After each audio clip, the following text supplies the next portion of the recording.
Hello everyone, and welcome to yet another video for Overcoming Estrogen Dominance. My new book has just come out. And I've been doing this for 7 days now. Today we're on the 7th day, and we've got one more day to go tomorrow. Every day is dedicated towards a different symptom of estrogen dominance, and we go deep into the topic. So we've covered everything from breast health. We've covered PMSs and heavy periods. We talked about what is estrogen dominance, all the symptoms, and some of the foods that you can incorporate to really help yourself. We talked about weight gain and why is it that you're storing a lot of fat around your hips and thighs and cellulite that just would not go away. So a lot of really good stuff. And if you've been missing all the previous videos, including the cooking demos, the interviews with experts, and book readings and FAQs or Q&As, all of that is going to be posted and have been posted on overcomingestроgendominance.com/events. We even have the recipe lineup there for you with the ingredients that you can buy and cook with me while you're doing a replay. So and for those of you who are getting the book, I want to recommend for you to go to overcomingestроgendominance.com. That's the URL. And then choose whether it's Amazon or whether it's international purchase.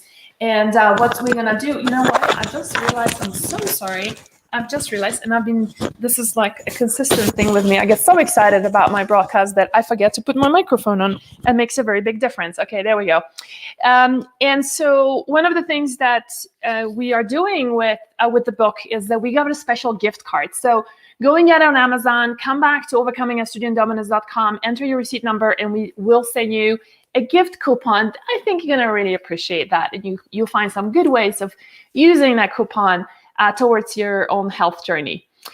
Let's see what else. We also have we also have a product giveaway today, and it's going to be based on a little quiz. We're gonna quiz you based on the discussion that we're gonna have with my guest for today, who is Dr. Anna Cabeca, and I'm going to bring her on in just a second.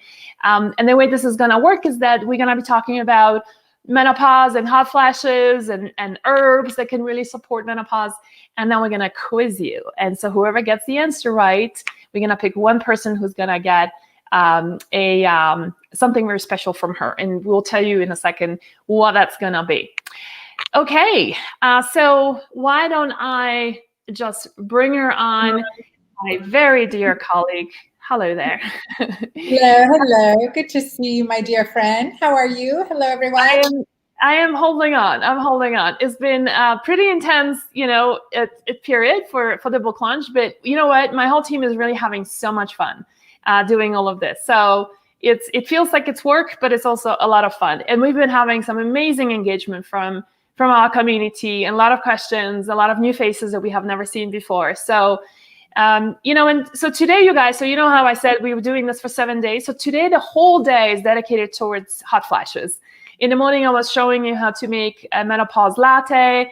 I was showing you how to make a hot flash tea as a decoction, right? So if you've missed that, go back to the events page and you can get the recipes from there. But I want to move on and really bring on someone who knows menopause very intimately, very personally.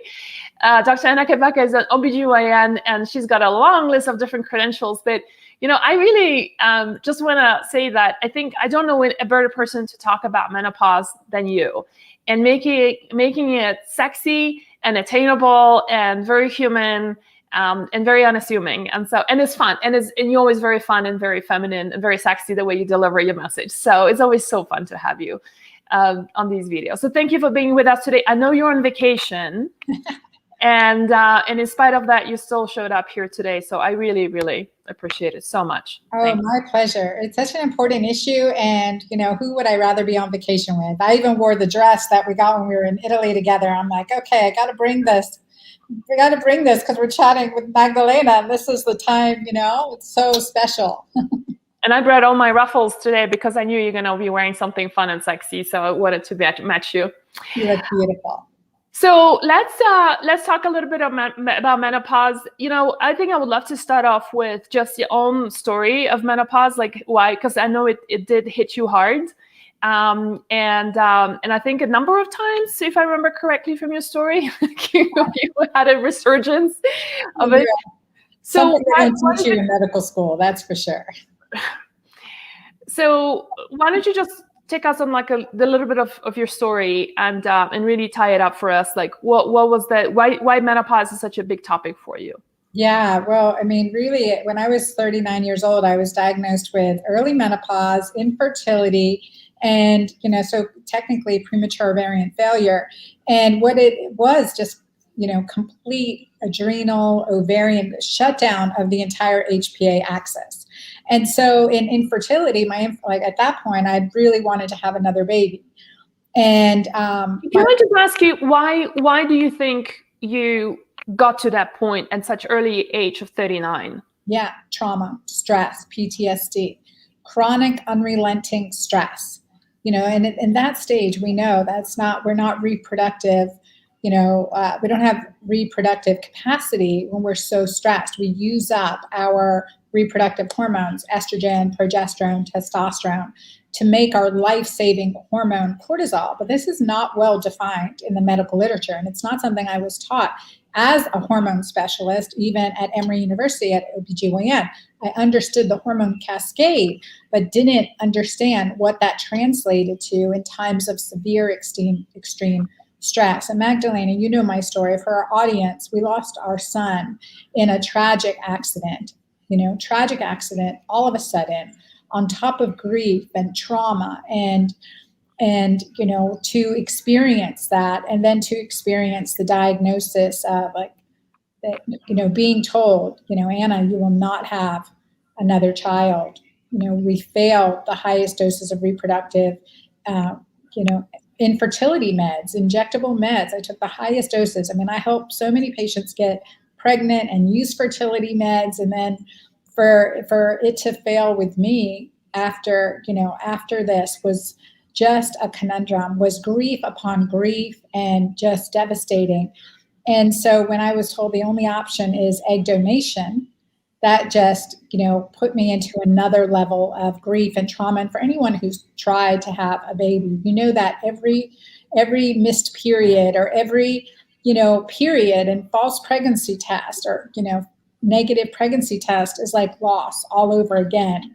And that's what it felt like. So it was really a time of trauma on trauma. And, and I was, my physiology was really shut down, was really in a state of stress and trauma, as much as I knew as a professional in this area.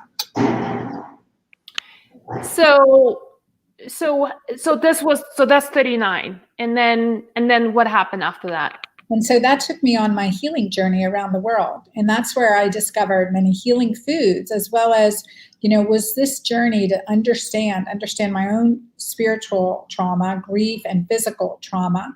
It was this, essentially this healing journey around the world. And so from my home in Georgia, a Dr. Deborah Shepard out of it, she came and took over my practice. She's now in Georgia and Atlanta area. And she took over my medical practice, and I traveled for a year, and we explored the different areas. One of the places we first went to was Peru, and that's where I learned about maca. And, Peruvian maca has been used traditionally and for centuries, and I know we're going to talk about this more later, but it was something that I started using. And then as I started exploring, and traveling around the world, just kind of healing my body, my mind, and my spirit, I was able to resume my natural menstrual cycle. And lo and behold, I became pregnant with Ava Marie, who is now 13 years old. So at 41, the child I was told I would never be able to have. And so truly, truly a blessing. Yeah. So can we talk a little bit about, what are some of the things that really can make a menopause? Let me put it this way. When women who kind of sail through menopause, and is it just a transition? It's an emotional, physiological, obviously hormonal transition for them, and they embrace it and they sail through it and they come to the other side and they're perfectly. It's a change, but it's pretty uneventful. But then you have another subset of women who go literally through hell. right? With hot flashes and night sweats and memory loss and breaking bones and just losing their mind and, and forgetfulness, right? And the cardiovascular problems. What are some of the things that you see as a functional practitioner that we can do either early to set ourselves up for sailing through a menopause and not going through a storm? Or what is it that we are doing already in perimenopause and menopause that is just making those symptoms so terrible for some women? Oh man, that's what I like to say. I like to say we're designed really to breeze through menopause into our second spring. And so many of us know this, like it's a transition. Menopause is mandatory and natural, but suffering is optional.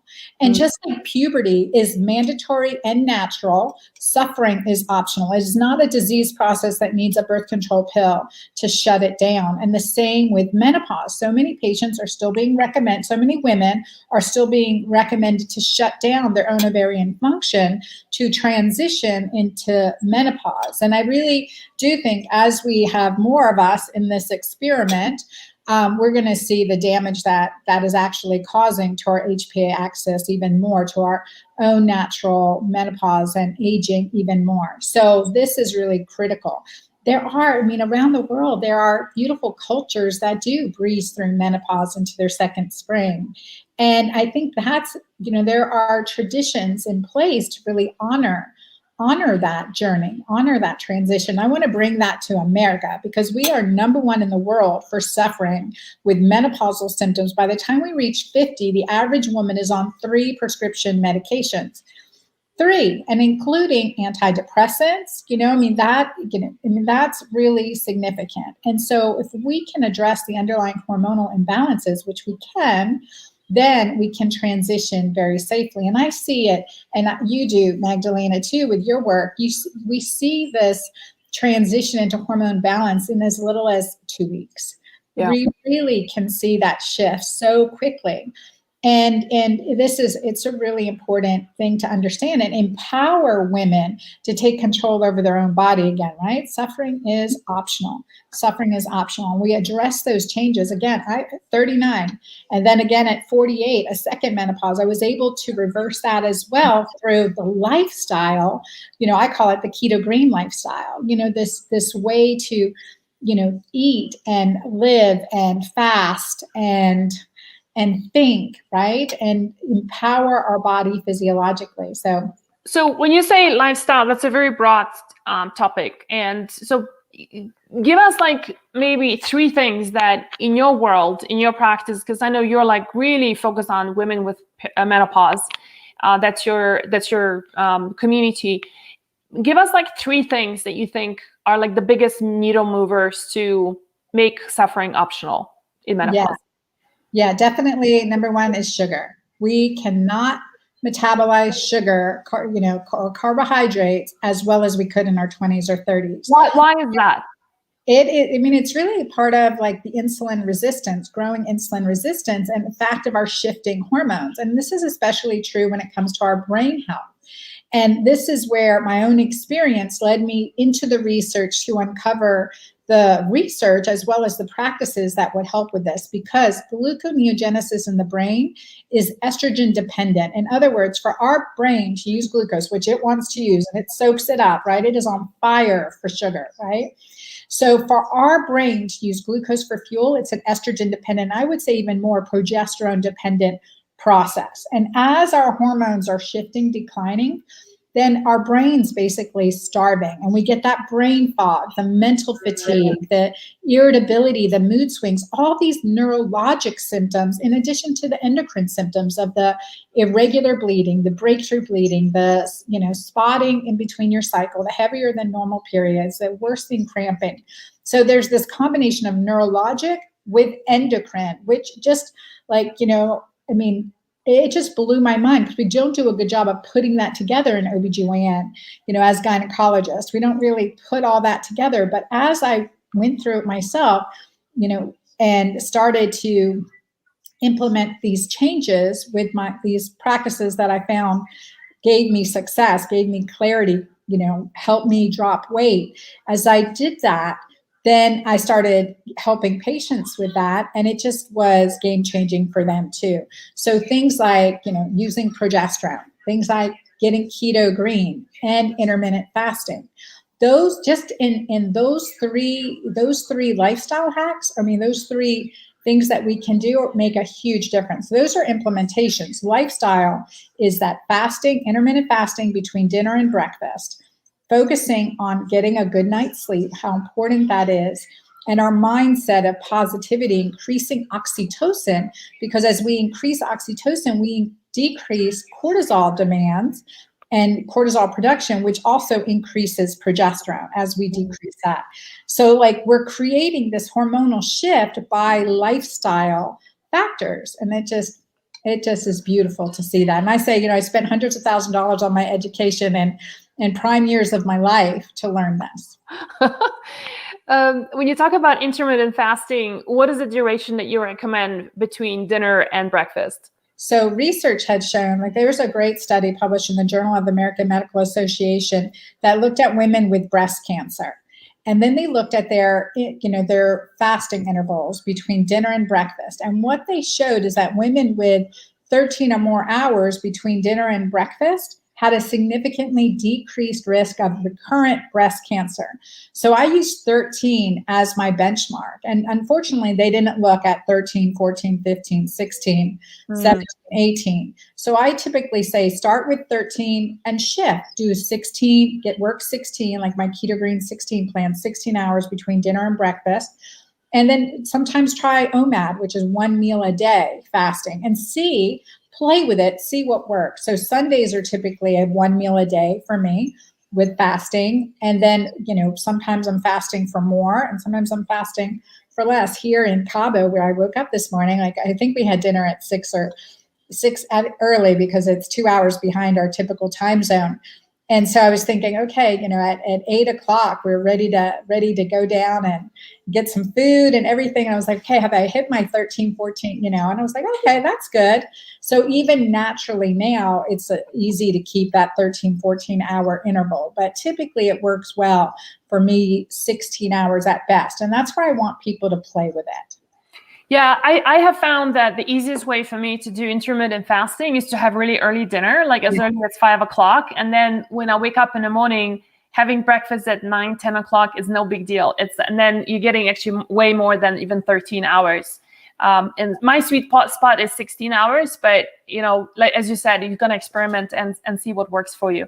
I'm so glad that you said about sugar because, a couple of years ago, we ran this post of this poll in our community. And I asked women what were, those ones who have done my programs and got the books and made changes. And I asked them, what was the biggest thing the biggest needle mover for you in order to get rid of hot flashes?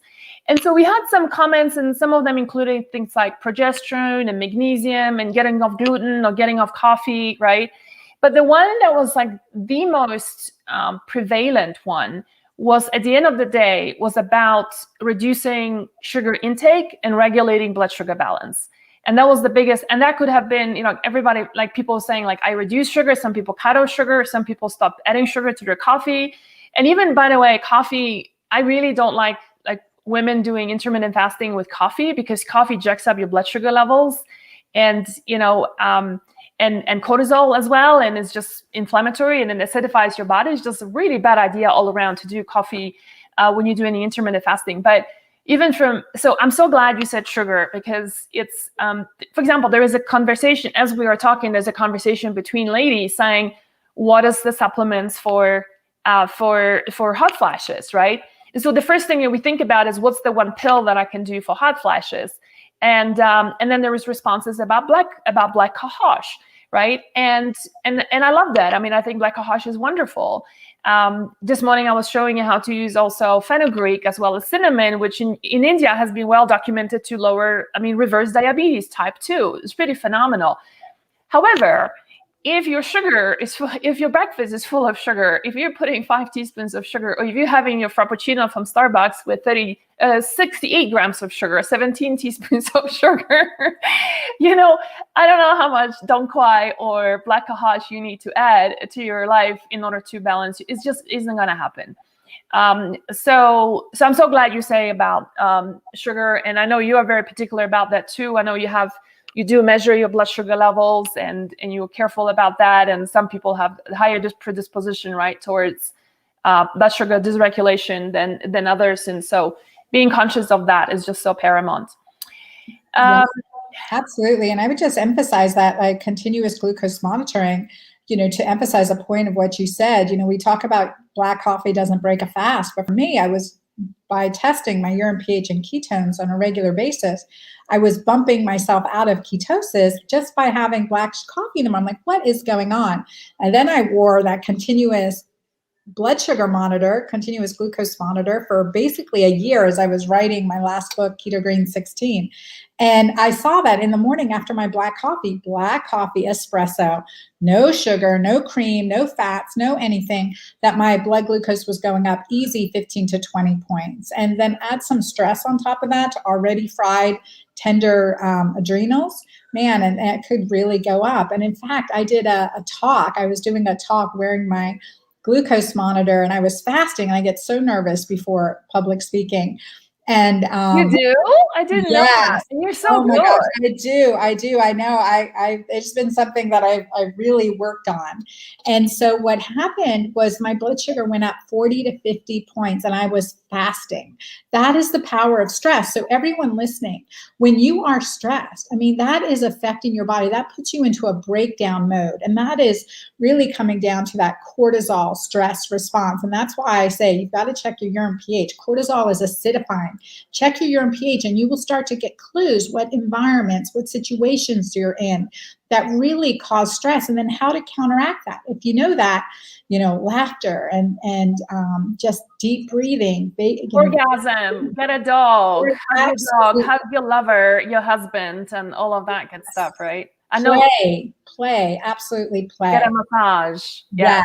Yeah. And insulin resistant is the number one, because we're doing this continuous, people are eating too much sugar. Insulin resistance is really what I have found is the number one reason for those unremitting hot flashes. So if you're experiencing hot flashes, you've got to eliminate sugar and get Keto Green.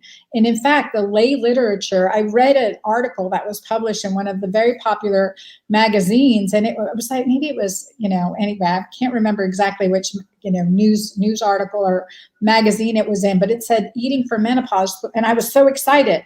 And it was like 3 meals and 3 snacks. And I wanted to scream my head out, because that is the worst way to eat at any time in our life, unless we're an Olympic athlete, maybe. But at any time, especially in menopause, that is the absolutely inappropriate way to eat. Thank you for saying that. This is, the American Diabetes Association would also tell you the same thing. The whole snacking thing every 2 hours, it came from them, right? And if you look at their magazine, they're just full of sugar. Anyway, let's not even go there. But so many of you, I know, has ruffled up some feathers, this whole coffee conversation, and there's many comments are coming in and questions. So the short answer is yes, coffee increases your blood sugar levels. And I have never really tested. You have to check. I would say just check. Wear a monitor and see what happens for you. I think for those of us who have had burnout adrenals, we're more susceptible than caffeine, cortisol, and blood sugar. And I say test, don't guess, but for the most part, I don't have the monitor, but I also know when I'm feeling hypoglycemic, right? And it's like the internal shaking that you experience. You might even get a handshake like that. You can't focus. You get anxious. So I just want to make it easier for everyone. I will tell you that even when I do coffee with the so-called fat in it, and I put like 2 tablespoons of fat in it, right? It doesn't make a difference, at least not for me. I still get hypoglycemic. So have you tested it on doing coffee with fat in it, whether it spikes up your blood sugar levels? Yeah, either way. Yep, absolutely. Mm-hmm. Yeah, it does. Anyway, shifting gears. This is what I do for those coffee lovers out there. Anyone a coffee lover? You can put yes in the chat. You love coffee. I have done the research to support my coffee addiction, right? And I go on coffee fast also quite often, but let me tell you that, and I've even lived on a coffee plantation in Brazil for a month. So let me tell you that one thing is that we really have to understand what it's doing. It's definitely acidic no matter what. We need to take a break from caffeine on a regular basis. And And just as much as you may love coffee, what you can do is eat it at the end of your meal. Drink it at the end of your meal. I mean, this is very traditional wisdom. When you're traveling, when you're in the Middle East, when you're in Italy, you are served coffee at the end of your meal, and it's a small espresso size, which makes perfect sense. Your glucose is already up from your meals. Your insulin's already starting to rise. So at that point, you can have your coffee. So that's now when I have my espresso. Does that help everyone? Yes. And yeah, so great. Let's remove this question. And hey, you guys, one thing we will do is I have a full article about how to get off caffeine and how to do replacements or something that is less caffeinated, like black tea or green tea or matcha tea, not maca. We're not going to talk about maca today. Matcha tea. Those are it's still caffeinated and having after a meal. I still feel like, for example, matcha tea also contains L-theanine, so it actually calms you down and it doesn't give you the crazy cortisol spike. And so there's better ways of doing caffeine. So Brittany, if we can pull out that article on coffee and getting off for alternatives, that will be a helpful one. All right, I want to shift gears a little bit. And you alluded to that on your trip, when you went traveling around the world, you discovered a Maca, so M-A-C-A, you guys. You know, this is actually what I'm sipping here right now is I've got your Mighty Maca, because you ended up making a product out of this. Mm-hmm. And this is actually one of my favorite afternoon sort of pick-me-up drinks, because it really is, it's got a little tiny bit of caffeine, I think, from green tea, right? Yeah. But you can't even really feel it. It's not like you're not getting, you know, all buzzed up by it. And just what a wonderful, amazing drink, and how tasty. Let's talk a little bit about maca, like your discovery of maca, what led you towards wanting to work with this particular root? Because it is, it looks like a turnip, doesn't it? Yeah, I'm going to show you some pictures too, some slides. And I've discovered it in 2006, part of my journey around the world. Actually, I'm traveling with Mighty Maca. Like, I don't travel with much when I travel. I mean, I come on vacation, I have a carry-on, right? Because after traveling around the world for a year with 2 kids and learning to really minimize what we're carrying, like 2 duffel bags. But I brought my Mighty Maca too, because I'm like, okay, I definitely need a couple scoops of this today, for sure. And so, but part of that journey around the world was this going to Peru. Now, my nurse who was with me, she was actually a midwife in Peru, and she came to the US and worked with me in my OBGYN office. So I went to stay with her family in Peru. And when I was there, and I was infertile, and I was grieving, and I was like depressed, and just everything. And everywhere you went, they said, if you're infertile, drink maca. If you're tired, drink maca. And then they would elbow my husband at the time, and they say, you know, it's the Peruvian Viagra. So, you know, of course, you're like, okay, give me some maca, right? But I would gag on the taste. I couldn't stand it. I come from a family of chefs and gourmands. And so, like, I have to love, you know, and I always think if physically, if you have an adverse reaction to something, then that's not good. So my maca, straight maca, I couldn't tolerate. So I just started mixing it with other things. But heck, you know, with that kind of legend, the legend of maca, and I'll share more about the legend of maca with you in a second, I was like, definitely, I'm going to drink it no matter what. And so that was part of my experience. So I'm going to show you some slides. Is this a good time, Magdalena? Yes, it is. Let's do it. Okay, so let's see. All right. Okay, so you can see my slide? Yes. Okay, great. So this is actually what maca looks like. And I always get the question, red, black, yellow maca. They really mostly grow all in the fields together, right? And where, like, what I've come to learn is that the higher the altitude, the better the maca. And that's where, you know, Peruvian maca, I mean, maca originates, as most roots, tubers originated in Peru, like this Peruvian maca. It grows above like 11,000 feet. It really grows in the highlands of Peru. And so it uses oxygen very well. It's just an amazing root. And the legendary food of the ancient Incan warriors that when they went into battle, they would drink maca before, they would eat maca before they went into battle to give them strength and stamina and, make them stronger and recover faster. And so it really is legendary. And of course, as a scientist, now I was a chemist and a scientist and a physiologist before I went to medical school. So I have a science and research background. So of course I wanted to dig in, like, what the heck is this stuff, right? Why is it so, what makes this so good? I mean, it looks like a turnip, but turnips don't have this legendary benefit. And so, of course, I looked at the research and many actions in the body, and always get asked about, well, if I'm on birth control pills, will this affect me? If I'm on other drugs, will this affect me? And we see there's no drug interactions that I know of to date, and that have effectively caused any problems with maca at all. It's really been found to be an adaptogen. And so, how did it get the name of Peruvian Viagra? I found that to be really interesting, and I'll show you what it's made of. But it's higher in carbs. It's an alkalinizing carbohydrate, so it has alkalides in it. So that's why maca is one of the alkalinizing superfoods that I've come to love and recommend. And it contains protein, fiber, fat, and also rich in glucosilinates, which is like, we often talk about the cruciferous vegetables like cauliflower, broccoli, and all those crucifers because of their rich in glucosilinates. And maca, by the way, maca is part of the crucifer family, the brassica family, right? It is.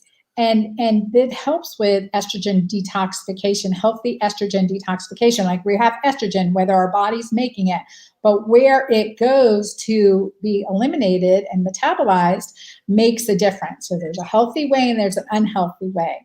And it also has this methoxybenzyl isothiocyanate, which is a known aphrodisiac. So within maca itself, it looks like it's a superfood.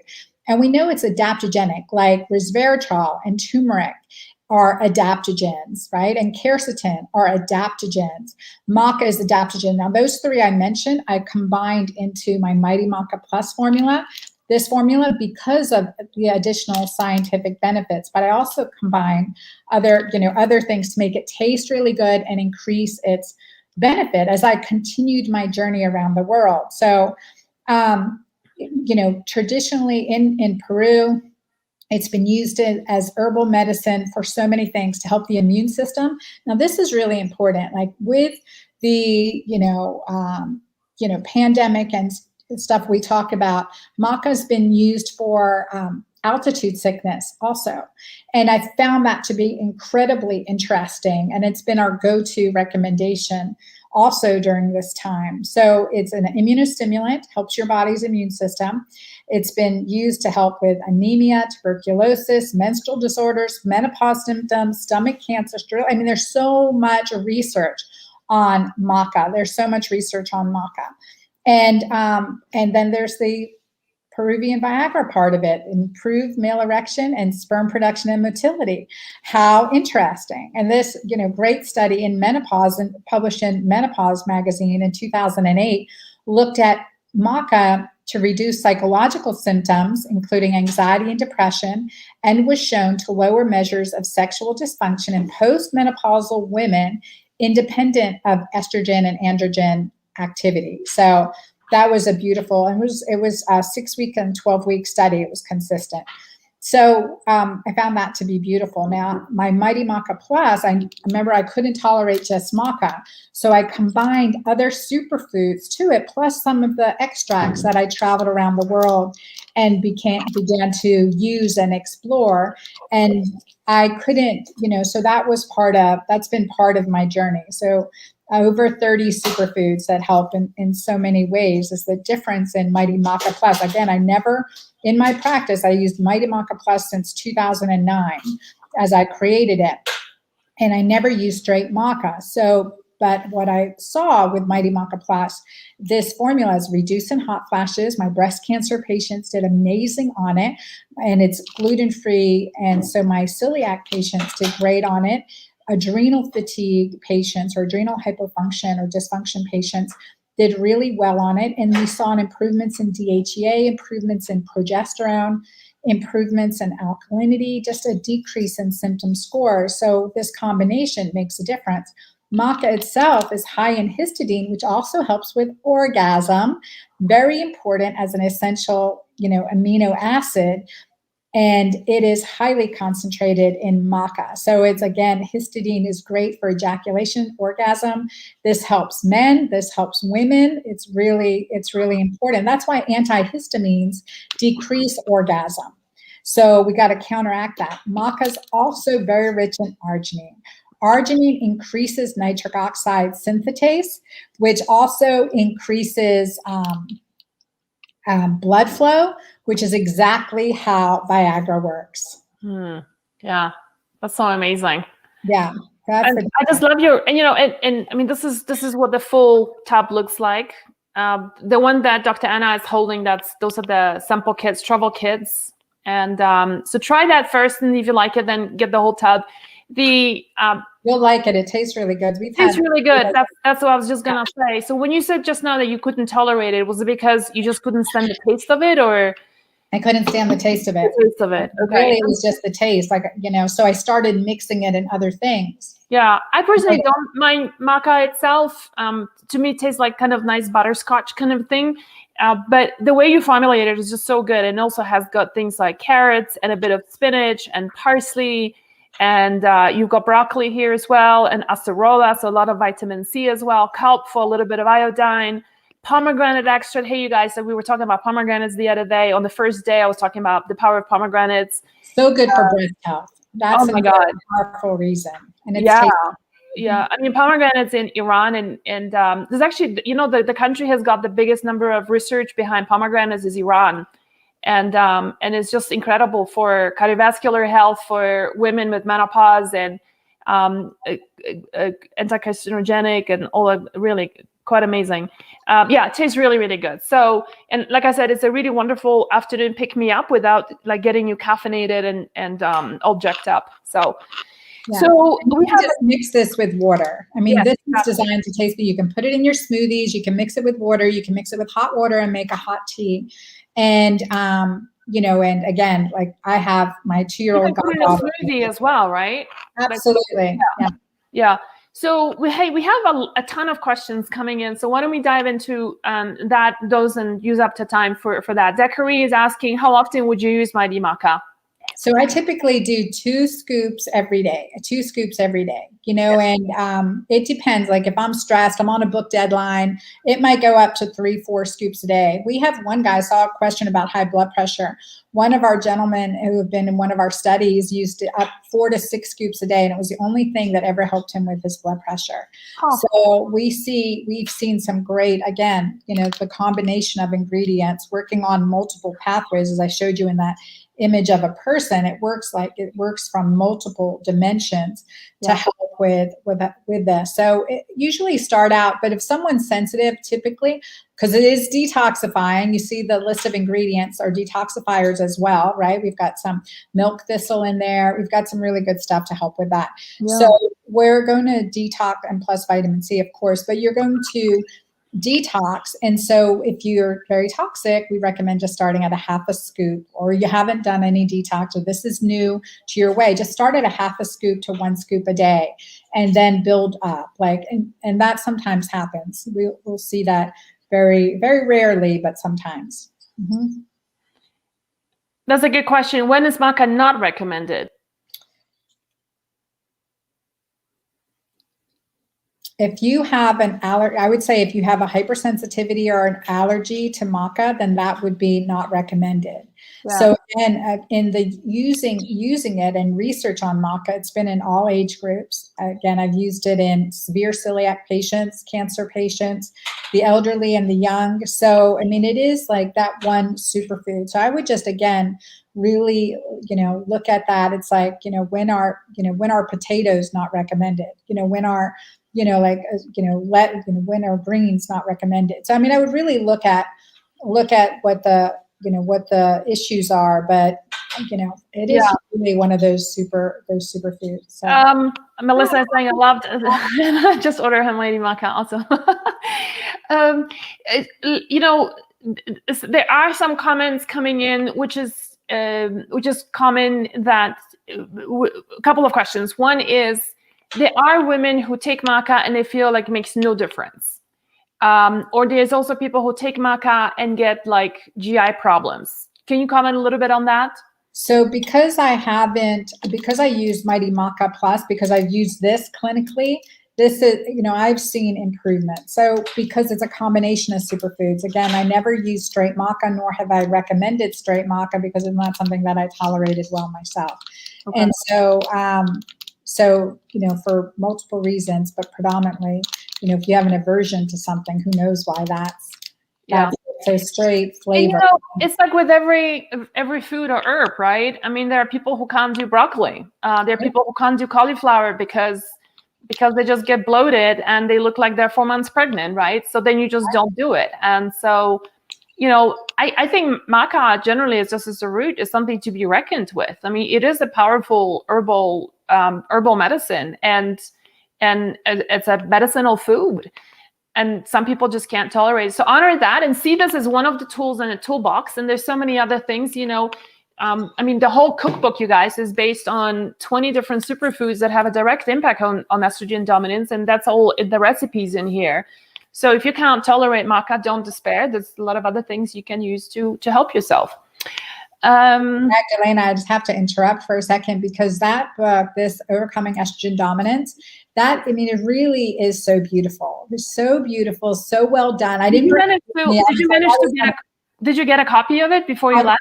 I did get a copy before I left, and I flipped through it, and it is just gorgeous, so well done. Seriously, everyone, if you guys don't have that book, get it. It is incredible. And let me tell you, the way you've done it and the way you've published it and laid things out, I mean, it is impossible to get a publisher to do that. I work with an amazing publisher, but still, like, I get these little allowances for something like that. And that is, it is incredible. And I'm very visual. So a visual learner. And so having it laid out the way you've laid it out just makes it easy to absorb, easy to understand, and you can just see how to implement it in your life. So yeah, well done, my dear friend. Well done. How you did it, I don't know. It's amazing. Thank you. A lot of work. Darina is asking, high blood pressure and maca. Can you comment if it's fine to supplement with maca if you have high blood pressure and on medications daily? Yeah, so we've seen with Mighty Maca Plus, we've seen a lot of improvement with blood pressure in it, and this specifically, in clients that were using it for, detoxification, we're using it for sexual health. That's how we found out. They were like, hey, Dr. Anna, my blood pressure's better as well. I'm not as stressed. I find my mood's better. I'm not as anxious. And so we found it in that ways. But again, I can't comment on straight maca and blood pressure. And the research I've looked at with maca have, improvements in hot flashes and sexual function and anxiety and depression.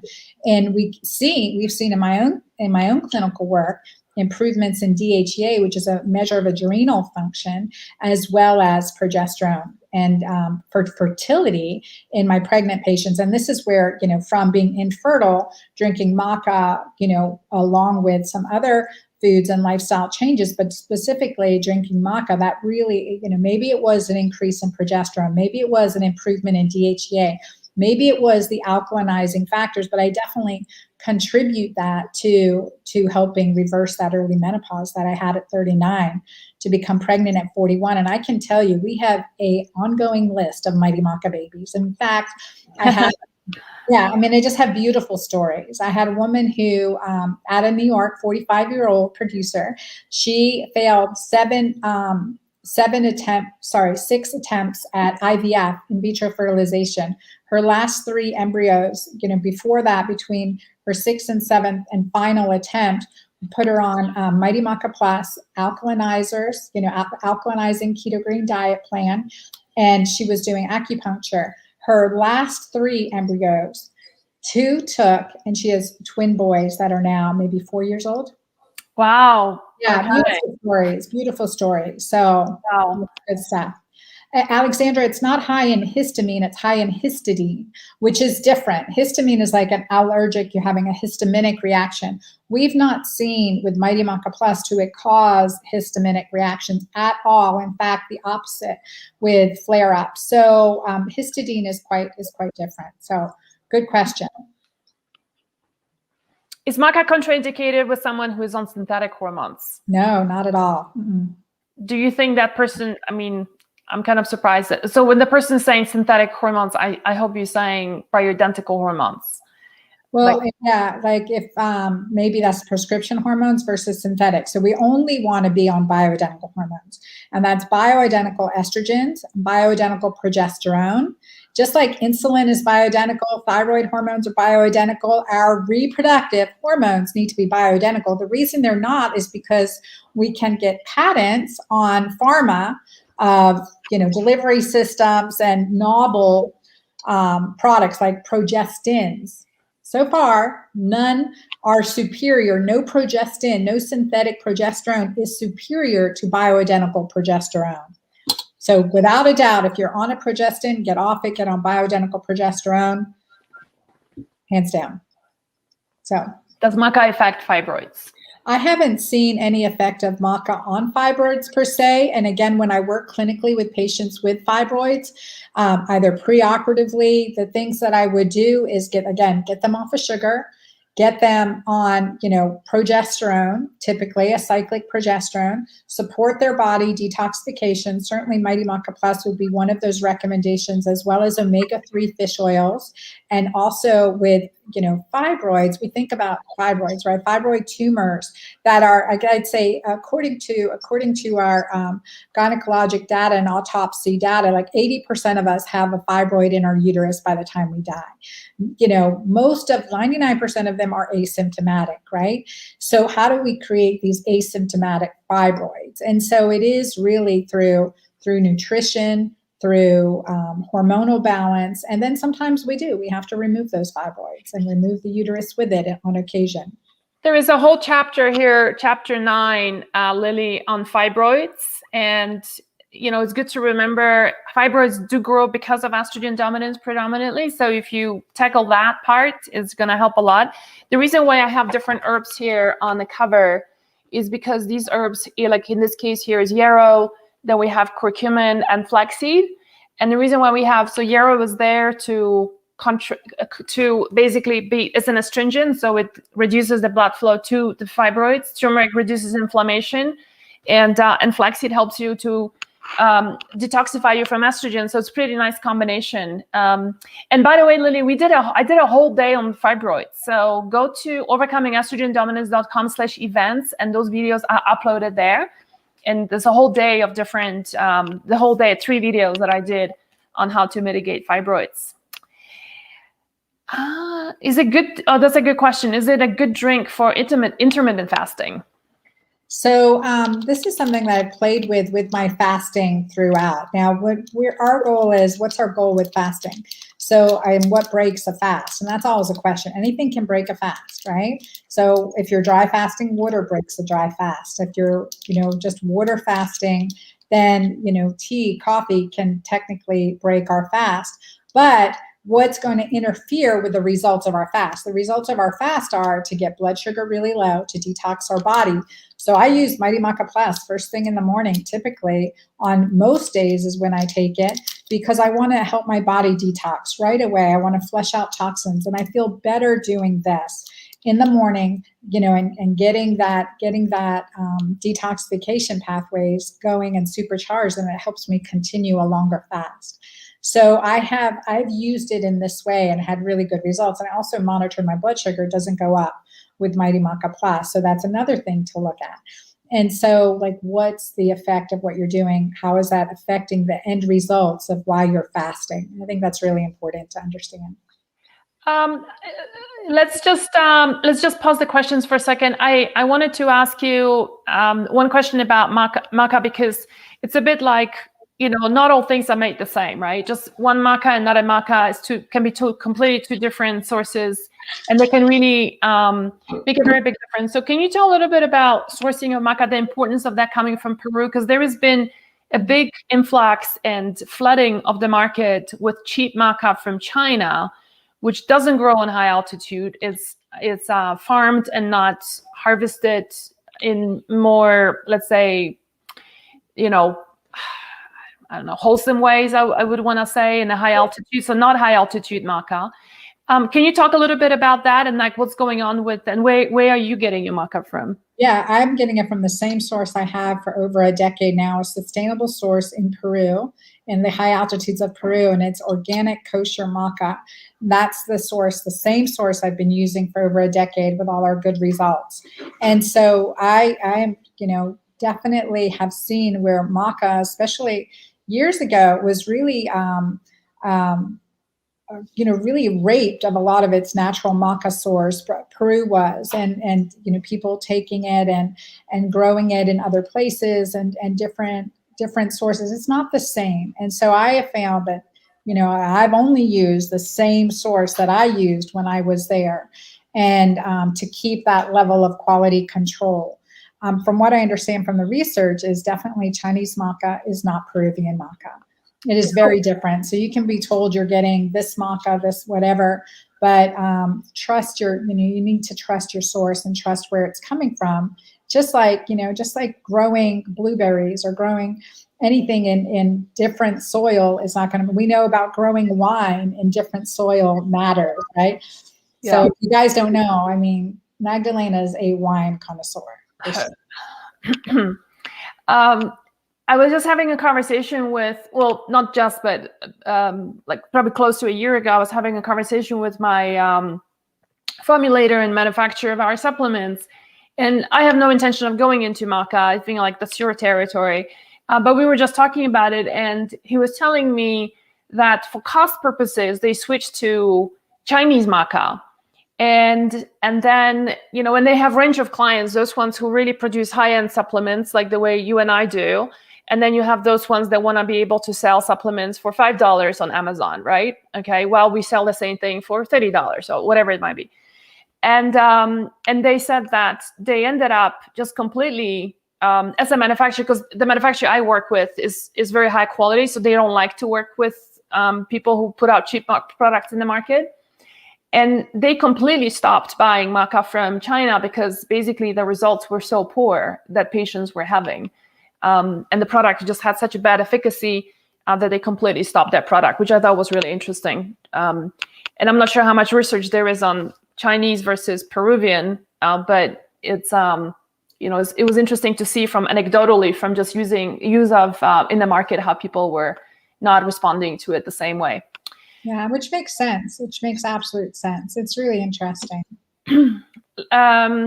Let's take on a couple of more questions before we wrap up. Does it help to relieve constipation? So with Mighty Maca Plus, we use it in the morning, and because the combination does have some flaxseed in it, that many people say it really helps them increase their consistency. It's also prebiotic, right? Because it's a blend of prebiotics in here too. So it's like a double whammy from that effect. So we see those benefits. But with everything, it's like, and I know we're offering you guys to get these sample packs, 4 sample packs to taste it and try it, but I know you're going to want it. So, but give it a try and see. The biggest thing that is, I think, the most surprising thing when people start drinking the Mighty Maca Plus is how much they like it. And they feel like right away, like their energy midday is higher. And, we definitely hear about our sexual energy being healthier too, more robust too. So that's something we're working on or struggling with. Before I forget, we need to do a giveaway, you guys, so we're going to quiz them. And what should we ask them? Yeah, what should we ask them? Like a question that, something we talked about, and then we want to get the answering comments. And oh, yeah. Okay. So right at the beginning, we talked about hot flashes. What's the number one reason we have unremitting hot flashes, or we struggle with hot flashes, menopause, postmenopause? Okay. Awesome. And Brittany, what are we giving away? Is it Anna, can we do a Maca giveaway? Can we do one of the tubs? Okay. All right. Yeah. Whoever gets the answer right, you're gonna get the Mighty Maca from Dr. Anna Cabeca. So you guys, that's a $70 serving, the $70 container. It's 60 servings, so for less than $1 a serving, right? And it is for around $1 servings, and it really works amazingly well. So I always tell my patients, you know, if there's only 2 things that you can leave my office with, it would be Mighty Maca Plus and an omega-3, high quality omega-3 fish oil. Like that is foundational. So yeah, so I think that's it. And then there's also, there'll be a link for the free trial pack. And then, you know, again, I encourage you guys to get this. We're going to give a canister away. Yay. And then also I give a 60-day money back guarantee. So you guys can try Mighty Maca Plus and just see what your body experiences. And 100%, I have the best customer service team as with Magdalena, right? Best customer service team. And, you know, 100% money back guarantee. I stand behind my product. So. Awesome. Well, we're getting a lot of correct answers, you guys. And so I'm so glad you actually listened. Got that. You know, it's so glad you asked that question, because I feel like, you know, I'll stress it again, that we are so fixated over what's the one pill, what's the one thing, is it Dong Quai, is it, you know, is it black cohosh or whatever. And then we take it and it works for a while and it stops working, or we take it and it doesn't work, or it just makes no difference, right? And so, and we get so disillusioned, going like, oh, you know, these hot flashes just wouldn't go away. And the truth is that you're just not addressing the root cause of the problem. And so, you know, black cohosh is gonna be your little assistant there, but it's not gonna be really the big kahuna. So. Yes, and so the answer is sugar. So for those of you who answered that correctly, it is sugar. Yeah, and that, you know, well, the insulin resistance component too. So a lot of good. Folks are listening. Awesome. I can't tell you how happy I am to have you here today. And I also feel very much obliged to let you go, because I know you're on vacation. You want to probably hit the beach and relax, and something that you truly deserve. Show everyone, this is my view from the window. Oh, yeah. Well, I feel like you're on vacation with me. I'm on vacation with all of you guys. This has been a pleasure to be here with you. I've loved the comments and the interaction, and thank you. Thanks for having me, Magdalena. Thank you so much. Hey, you guys. So I'm going to be coming on later today afternoon. I'm going to be doing a book reading about hot flashes from my new book, Overcoming Estrogen Dominance. And then we're going to do more Q&As after that. So I hope to see some of you then. And if not, I'll see you tomorrow. Thanks for now.